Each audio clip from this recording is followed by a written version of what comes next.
Welcome back to the deep dive. Today we're plunging into, well, a kind of secret language.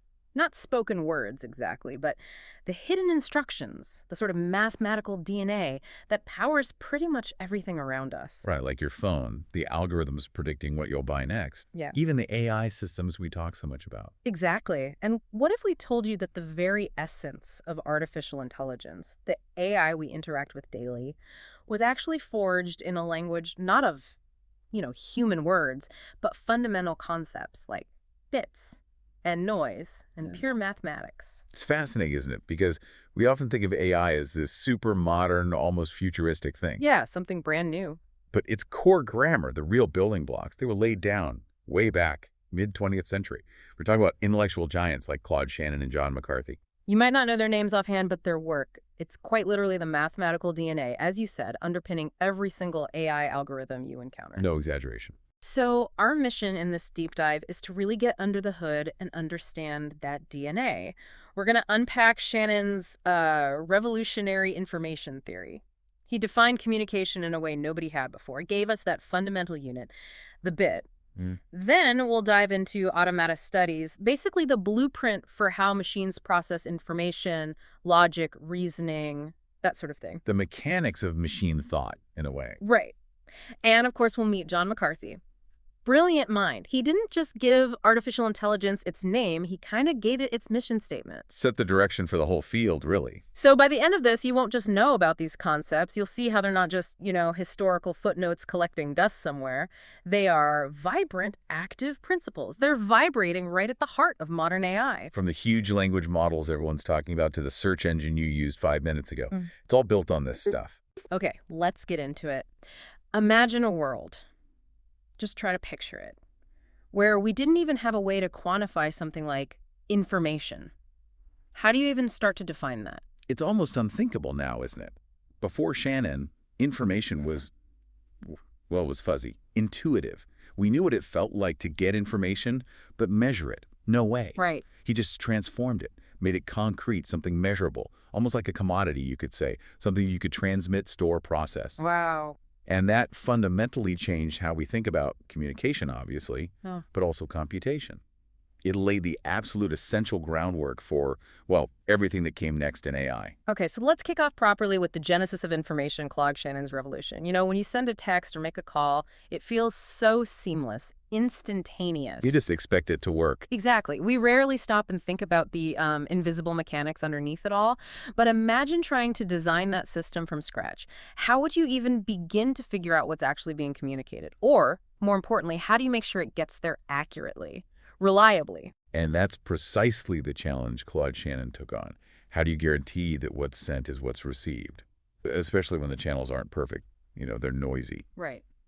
He moved way beyond just an intuitive grasp of communication. He built this rigorous, quantifiable mathematical framework. And look, this wasn't just some engineering tweak. It was a total conceptual revolution. And he did it with his information theory, right? Published back in 1948. This is where we learn how to quantify something that seems, unquantifiable. Exactly. Shannon's genius insight was to define information mathematically, but not by its meaning. Not by what the words mean to a human. Okay, that's the crucial part. It was about its unpredictability. Think of it like this. The more uncertain an outcome is, the more information you get when you find out what happened. Okay. So if I tell you the sun's going to rise tomorrow. Zero information, basically. Totally expected. But if I tell you it's about to pour rain in the Atacama Desert after decades of drought. Whoa, okay, that's information. Because it's super unpredictable, it resolves a ton of uncertainty. Precisely. And this was a profound, almost radical shift. By stripping away the semantics, the meaning, and focusing purely on the statistical properties, Shannon created a universal language for all forms of communication. Universal, meaning it works for text, images, sound, anything.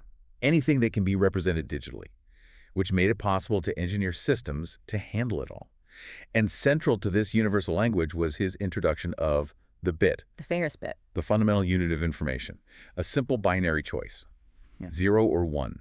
That abstraction, that simple choice, allowed any kind of data, text, images, sound, video, you name it, to be represented and processed uniformly. So the bit became the common denominator. It became the lingua franca for machines, the absolute atomic element of digital communication, the smallest piece in their secret language, if you will. But that's genuinely revolutionary when you frame it like that. He essentially said, look, I don't care what your message means to a person. I care about how much uncertainty it resolves in a way a machine can understand and transmit. It's just an incredible abstraction. It paved the way for our entire digital existence, really. Absolutely.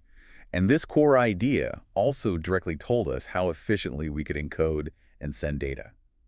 But Shannon's theory wasn't just abstract math. It dealt with the real world. It also brought in the concept of noise. Ah, the static on the line. Exactly. Any unwanted interference that messes up the message during transmission. Crackling phone lines, static pixelated images. Noise is the enemy, right? Yeah. But Shannon showed how to design systems to transmit information reliably despite the noise. Almost like building this perfect filter that lets the important signal through but blocks out the junk. Okay, and he also introduced this concept of entropy into it all. Sounds a bit like physics, but it connects back to that surprise element you mentioned. Precisely. If we link it back, entropy in information theory is just a rigorous way to measure that surprise or uncertainty.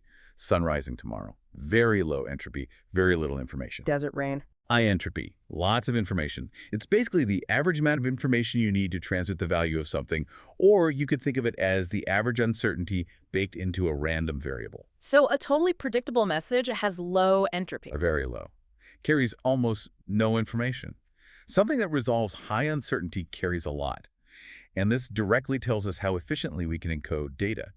His noiseless coding theorem, for example, actually set a hard theoretical limit on data compression. A limit. Like you can't compress things infinitely. Right. It basically showed there's an absolute minimum amount of digital space bits you need to perfectly transmit a piece of information without losing anything. That limit is set by its inherent unpredictability, its entropy. It's like knowing the absolute smallest suitcase you could possibly use to pack a specific message perfectly with zero wasted space. So let's bring this home. What does this all mean for us right now? Every time you stream a video, send an email, upload a photo. You're benefiting directly from Shannon's insights. How to efficiently package and transmit those bits of information. That's why we can sling so much data around the globe so quickly and reliably. He's kind of the unsung hero of the digital age. Absolutely. He made our digital lives possible in a very fundamental way. Okay, so now we understand basically what information is at its core, how to measure it. The next huge question was, well, could we build machines that don't just send data, but actually reason with it? Yeah, the intelligence question. Right, and that takes us into this fascinating world of automata and the first attempts to blueprint intelligence itself. Let's call this the blueprint for intelligence, automata, and early AI. And this brings us straight to Alan Turing. What a mind, his vision of computable intelligence. Turing's work was just foundational, doesn't even cover it. His theoretical model, the Turing machine. The one with the infinite tape. That's the one. It defined what it even means for something to be computable. This abstract machine, just writing symbols on tape, it gave us a universal framework for algorithms.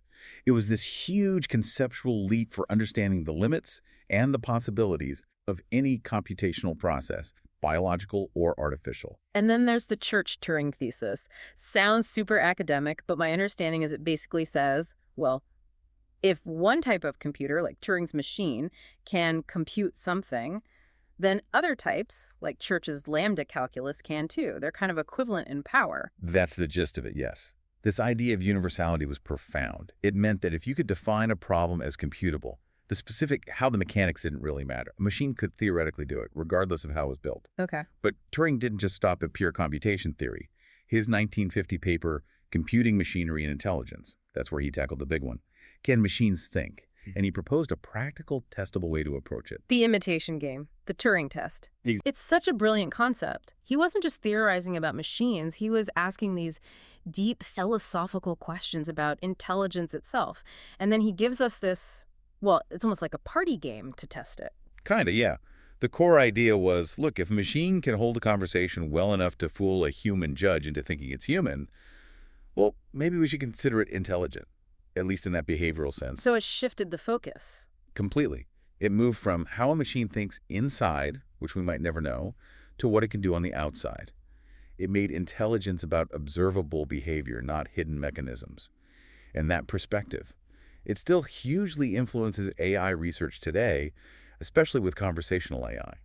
The goal is often to generate human-like text even if the process inside is totally different from ours. He also talked about learning machines, didn't he? Like child machines, learning through reward and punishment. He did, almost like training an animal.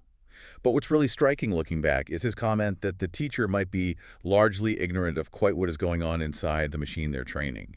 Wow. Ignorant of quite what is going on inside. That feels incredibly relevant now, with modern black box AI.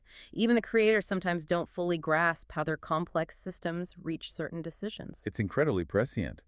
And he also noted that these learning processes wouldn't produce, 100% certainty. If they did, they couldn't be unlearned, which adds this layer of almost human fallibility to machine learning. It's a surprisingly organic view of machine intelligence. Yeah, that idea of learning with uncertainty, maybe making mistakes, that's central to modern machine learning. Absolutely. And this whole era wasn't just Turing in isolation. We saw the birth of cybernetics, championed by Norbert Wiener. That brought together a real mix of people. Right, wasn't that about control and communication in animals and machines? Exactly. Wiener was looking for common principles. And this led to a really important meeting at Princeton around 1943-1944. Engineers, physiologists, mathematicians, all in one room. Trying to speak the same language, basically. That was the goal. To find a common vocabulary across these fields, recognizing that the core ideas might be shared. This kind of interdisciplinary collaboration was absolutely crucial.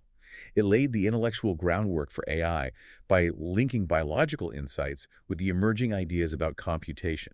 And this core idea, intelligence, as manipulating symbols, symbolic reasoning that goes way, way back, right? Even before computers existed. Oh, absolutely. The idea that thinking is basically symbol manipulation. You can trace that back to philosophers like Thomas Hobbes, sometimes called the grandfather of AI. Hobbes? Really? Yeah, and Descartes, Pascal, Spinoza, Leibniz, they were all exploring how symbols could represent knowledge and how you could manipulate those symbols logically.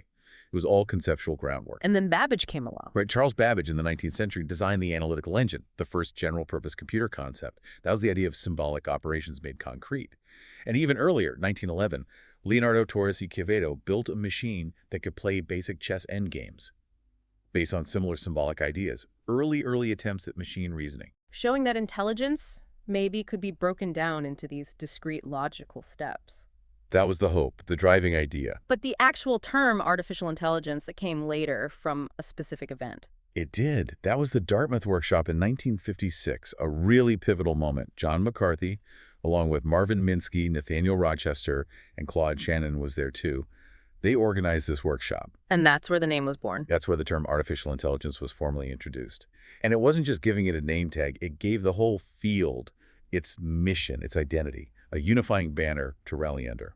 And McCarthy himself, what was his big contribution beyond the name? What did he see as AI's fundamental language? Was it all about logic for him? For McCarthy, logic was absolutely central. His contributions were huge, especially in formalizing how AI could represent knowledge and reason logically. His paper, Programs with Common Sense, from '68, it really emphasized logic as the core. So intelligence is symbol manipulation according to rules. That was his view, pretty much. It became the foundation of what we now call GeoFAI, good old-fashioned AI. He helped develop tools like first-order logic, which let AI represent much more complex facts and relationships than just simple true-false statements. So artificial intelligence wasn't just a cool name, it was a declaration.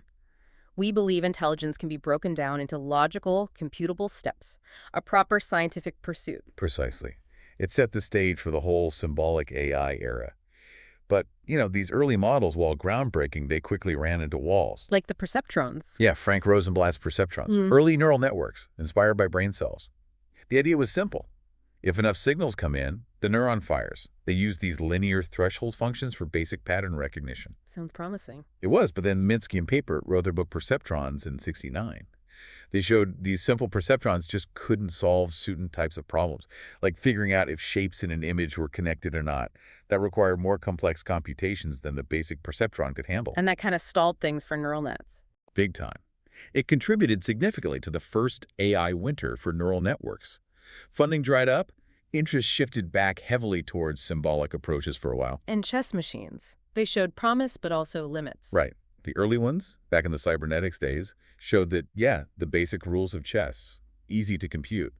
But playing like a master, that needs sophisticated strategy, evaluating moves, reducing complex positions to simple scores. That was much harder. Until Deep Blue beat Kasparov. Decades later, yeah. And Deep Blue's win, while obviously huge, was mostly about brute force computation. Analyzing billions of positions per second, it wasn't really learning or understanding chess like a human grandmaster does. It just out-calculated him. Okay, so let's move into the language of reasoning logic and algorithms in AI. As AI developed, it needed better tools, better internal languages to represent problems and find solutions, like constraint satisfaction problems or CSPs. Right. CSPs turned out to be a really elegant and useful way to frame a huge range of problems. Think map coloring, scheduling classes, configuring products, tons of stuff. How do they work, basically? You model the problem as a set of variables, like the regions on a map. Each variable has a domain of possible values, the available colors. And then you have constraints rules, like adjacent regions can't have the same color. You can visualize it, right? Like a graph. Exactly, a constraint graph. Nodes are variables. Edges connect variables that constrain each other. And the beauty is, CSP solvers can be way faster than just blindly searching through all possibilities. How? Through constraint propagation. Let's say you color South Australia blue. You instantly know its neighbors WA, NT, Queensland, NSW, Victoria cannot be blue. Boom. You've just eliminated tons of possibilities right off the bat. It drastically prunes the search space, makes solving complex real-world problems feasible. So representing the problem smartly is key. But then you still need strategies to find the solution within that space. This is where search algorithms come in, right? Like AI's internal GPS. Absolutely fundamental. One of the basic ones is breadth-first search. Simple idea.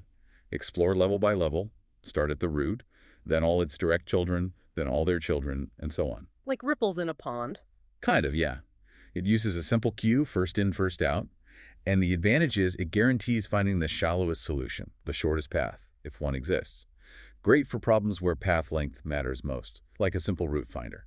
But for really huge, complex problems, maybe not the most efficient. It can explore a lot of unnecessary paths. That's where smarter algorithms like A-search come in. A is much more sophisticated. How does it work?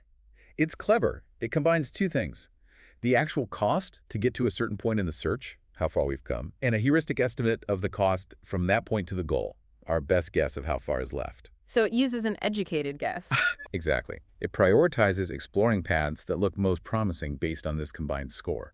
It intelligently guides the search, kind of like how your GPS app uses traffic estimates to find the fastest route, not just the geographically shortest one. Finds optimal paths much more efficiently.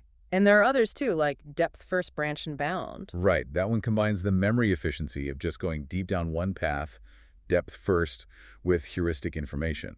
It cleverly cuts off searching any path, prunes it, as soon as it realizes that path is guaranteed to be worse than the best solution it's found so far. Very useful for optimization problems. So connecting this back, these search algorithms are the engine room, right? They're how AI navigates the enormous language of possibilities to find answers, whether it's planning logistics or playing Go. Absolutely. They provide the systematic strategies. Yeah. And underpinning a lot of early AI, especially the symbolic kind, was formal logic itself, giving agents a way to think and understand their world. Logic wasn't just for philosophers then, it was a practical tool for building AI. A crucial one. Propositional logic deals with simple, true-false statements. It is raining. Useful but limited. First-order logic is much more powerful. It lets AI reason about objects and relationships. It is raining in London. Socrates is a man. So you can represent much more complex situations. Exactly. You can handle intricate relationships, make much more sophisticated deductions. This evolution from Aristotle's simple logic to the more complex systems developed later gave AI the precise tools it needed to build a systematic understanding of its environment. Is the Wumpus world a good example of this in action? Perfect example. Classic AI problem. An agent explores a grid world. It gets clues, percepts like feeling a breeze means a pit is nearby, or smelling a stench means the scary Wumpus is close. And it uses logic to figure out where it's safe to go. Precisely. It applies logical rules to those sensory inputs to deduce things about the hidden state of the world, where the pits are, where the Wumpus is. And based on those deductions, it decides its actions. Move forward, turn, grab the gold, shoot an arrow.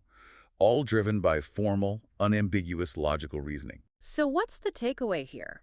This isn't just abstract theory. It's about building agents that can actually reason and act in a structured way, using this formal language of logic to make sense of their world and make decisions. Exactly. But the real world isn't always purely logical, is it? It's messy, uncertain. Right. Things aren't always just true or false. There are probabilities involved. And that's where probabilistic reasoning became essential, moving beyond the black and white certainties of pure logic into the shades of gray. So dealing with likelihoods with degrees of belief. Exactly. Conditional probability and Bayesian learning are key concepts here. The core idea is that your beliefs shouldn't be fixed. They need to be updated as you get new evidence.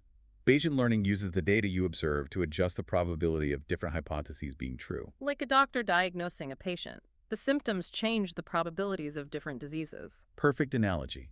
The goal is to make the best possible prediction based on the most probable hypothesis, given the evidence.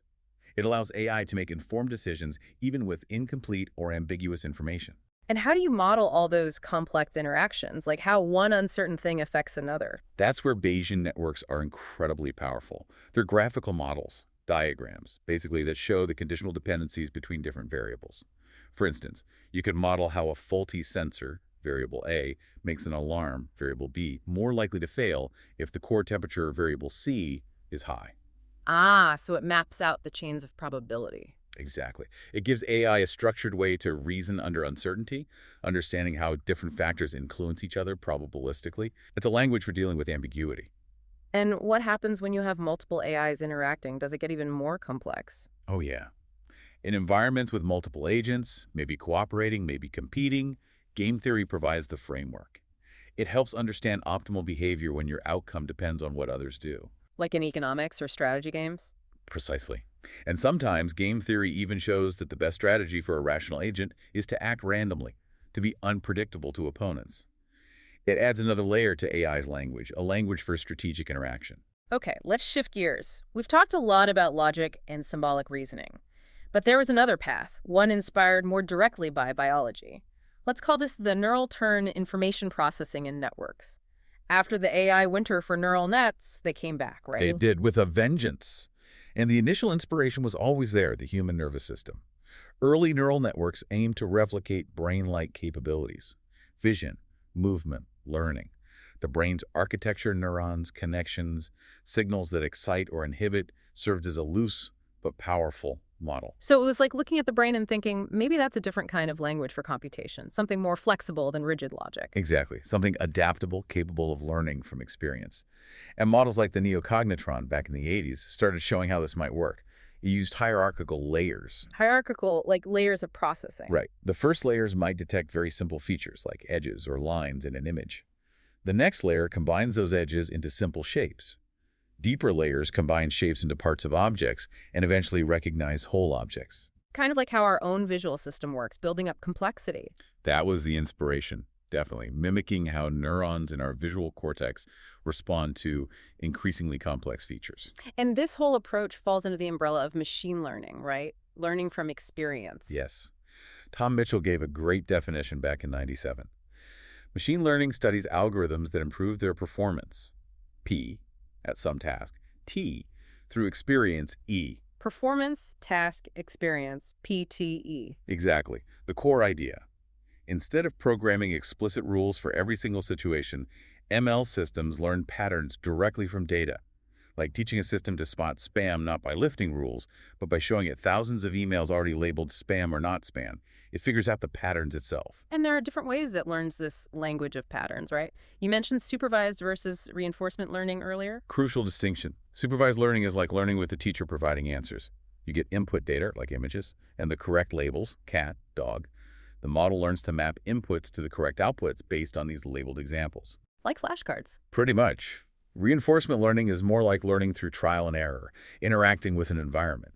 The agent tries actions, gets feedback rewards for good outcomes, punishments for bad ones, and learns to maximize rewards over time. Like the AI learning to play Atari games by maximizing the score. Classic example. It learns by playing and figuring out what actions lead to higher scores. No explicit labels, just rewards. It's like a child learning through consequences. So connecting it back, these are different ways AI acquires its language. Supervise is like being taught vocabulary and grammar rules from examples. Reinforcement is like learning a language by just trying to communicate and getting feedback. That's a good way to put it. And this learning approach, especially with deep neural networks, really exploded after 2012, the AlexNet moment at the ImageNet competition. That was the big breakthrough for image recognition. Huge. AlexNet didn't just win, it crushed the competition. 85% accuracy versus the previous best of 74%. That kind of jump was massive.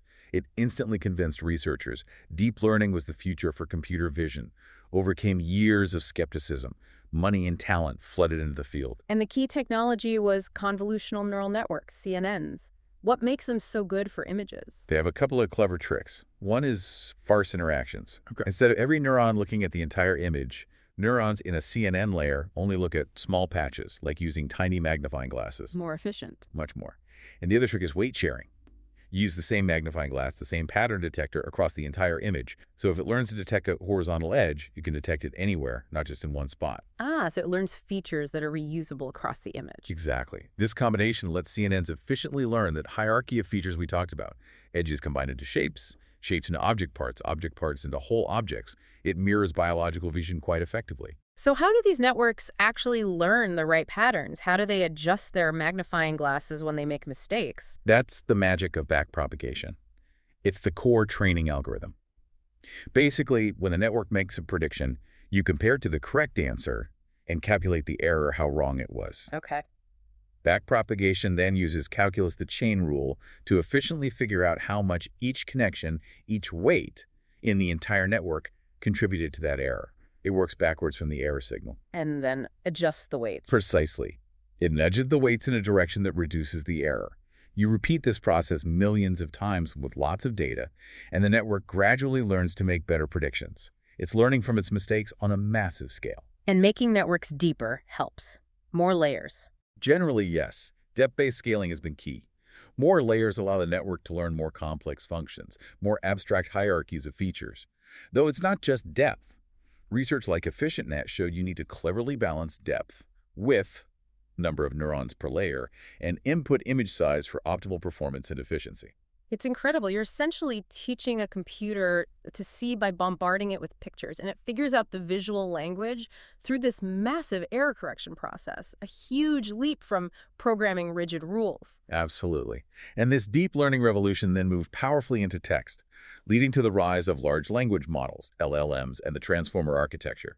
Think OpenAI's GPT series. GPT-2, GPT-3, GPT-4 getting bigger and bigger. Exponentially bigger.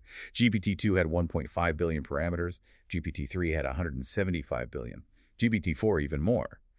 And the key insight with GPT-2 was showing that simply training a model to predict the next word in a massive chunk of internet text. Let's predict the next word. That's it. Fundamentally, yes. That simple objective, scaled it massively, led to surprisingly fluent and coherent text generation. But GPT-3 was the real shockwave. At that scale, it showed emergent abilities. Meaning it could do things it wasn't explicitly trained for. Exactly. It could perform tasks like answering questions, translating, writing code, continuing patterns, often in a zero-shot, no examples, or few-shot, just a couple of examples way. It seemed to understand the language and context in the prompt well enough to generalize incredibly broadly. How do they even handle text? How do they break down words and sentences? They use techniques like byte pair encoding, BPE, or variations. It's actually adapted from data compression. BPE cleverly breaks words down into common subword units, like unhappiness might become unhappiness. Why do that? It helps handle rare words, misspellings, and makes the vocabulary size manageable. It gives the model a flexible way to represent any word. And the engine driving these LLMs is the transformer architecture. What's special about transformers? Their key innovation is the attention mechanism. It allows the model to weigh the importance of different words in the input sequence when processing any given word. It can look back or forward across long stretches of text to understand context, relationships, and dependencies. So it overcomes the limitations of older models that only looked at nearby words. Precisely. Transformers can grasp long-range dependencies, which is crucial for understanding meaning in complex sentences and paragraphs. And what's really fascinating is that these LLMs seem to learn a structure of meaning, an embedding space, that mirrors human semantic understanding in surprising ways. Words with similar meanings cluster together. You find dimensions corresponding to concepts like gender or plurality, all learned implicitly from the raw text data.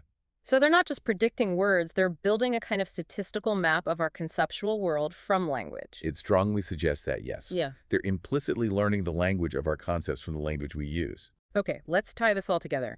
Information in action AI's mission and challenges. We've built up this incredibly complex language of information, logic, probability, patterns.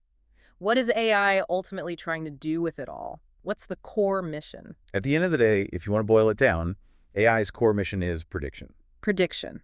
Just making guesses. Well, sophisticated guesses. Yeah.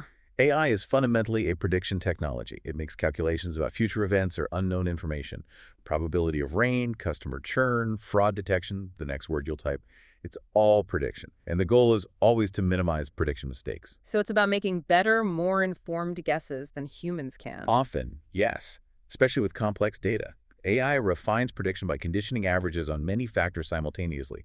Instead of a simple average rainfall, it predicts rain conditioned on season, time, clouds, temperature, wind, history, hundreds of things. Things that would overwhelm a human trying to juggle them all. Exactly. This multivariate approach lets AI condition on many variables at once and find the prediction that minimizes errors, the best fit to the data. It's about reducing uncertainty wherever possible through calculation. So AI's sophisticated language is basically a powerful tool for making better guesses about the future or unknowns in the present. That's a good way to think about it. And as this language, especially in LLMs, gets more fluent, we see amazing capabilities, but also real limitations. LLMs are fantastic at mimicking human communication. They sound incredibly human sometimes. They do. They learn the patterns of conversation, the social cues, the strategic responses. Sometimes they might fudge an answer or use little acknowledgments just to keep the conversation flowing, just like humans do. It's a very convincing imitation, even if it's sometimes superficial. What about the talk of sparks of AGI, artificial general intelligence, in models like GPT-4? Is that real? Well, GPT-4 does show remarkable performance on a wide range of difficult tests, sometimes matching or beating top human scores. That's what they mean by sparks. But it still has clear limitations. Like what? Specific types of math problems can trip it up. It struggles with complex creative constraints, like writing poetry with very specific rules. And often, you need to prompt it very carefully to get the best results or avoid errors. It can sometimes solve hard problems if you ask it to think step by step, showing a kind of guided reasoning. But it's not the spontaneous, flexible intelligence humans have.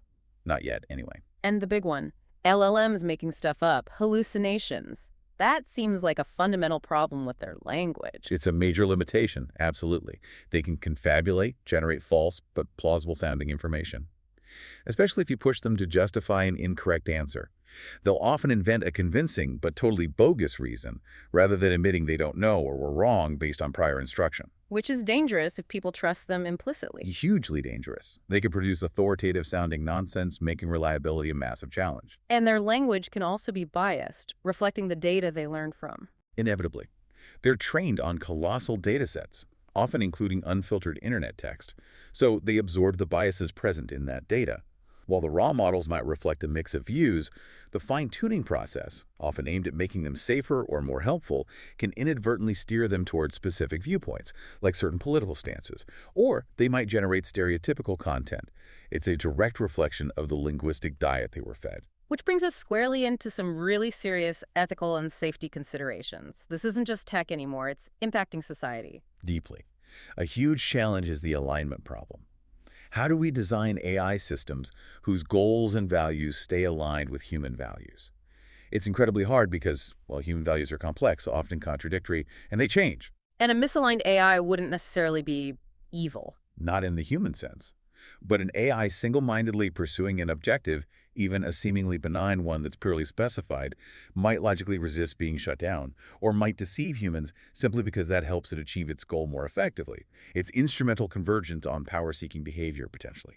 And then there's goal drift, where the AI's goals change over time. Yeah, that's unsettling. Because these systems are designed to learn and adapt, their goals might shift in unpredictable ways.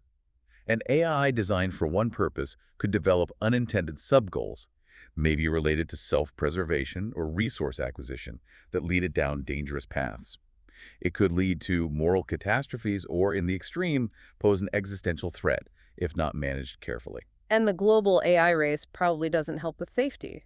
Everyone rushing to be first. It definitely complicates things. The competitive pressure between nations, between companies, creates this dynamic where speed might be prioritized over caution. It could lead to cutting corners on safety, making insidious choices in the rush to deploy, potentially leading to worse outcomes for everyone in the long run. Plus, all the data involved raises huge privacy and security issues. Massive issues. AI thrives on data, often personal data. How is it collected, used, protected? There's pressure to monetize data, and security isn't always perfect, leaving systems vulnerable to breaches and misuse. And the public perception, it seems like there's a lot of hype mixed in with the reality. Definitely. AI hype and misinformation is a real problem. Media often focuses on the splashy breakthroughs without the caveats, sometimes just repeating PR claims uncritically. You see sensationalist robot images everywhere. It contributes to AI snake oil, making it hard for people to know what's real. And AI itself can create misinformation. On a terrifying Right. scale. Personalized disinformation, deep fakes, it can exacerbate polarization and make it even harder to discern truth. So the bottom line is, as AI's language gets more powerful, the challenges grow alongside it. It's not just about can machines talk, can they reason? It's about what they should say, how their voice impacts us, and how we ensure it's ultimately beneficial. It's a profound responsibility we're facing. What a journey. We've gone from Shannon defining the humble bit, through Turing's logical automata and McCarthy giving AI its name and mission, all the way to the complex learning languages of deep neural networks and today's huge LLMs. It's really the story of how math and logic became the grammar and vocabulary of artificial intelligence. It truly is. The precision of information theory, the rigor of early logic, the statistical learning of neural nets. It's this incredible evolution in how we empower machines to process, communicate, and even generate knowledge. That initial language of information, the binary elegance Shannon defined, it's still the unseen foundation supporting the most advanced AI today. They gave AI its voice, its tools to understand the world. They absolutely did. Defining the message, building machines to reason, enabling them to learn, it all stems from these foundational ideas. And thinking about these deep mathematical roots and AI's stunning ability now to learn and generate information, it makes you wonder, doesn't it, how much of our own thought, our own intelligence might ultimately be based on similar fundamental computable elements? It's a fascinating question. As these AI systems, built on these very principles, keep evolving, keep speaking these ever more complex languages, they force us to ask not just what machines can understand, but what it really means for us to understand. What new languages will intelligence speak in the future? And will we always be able to interpret them?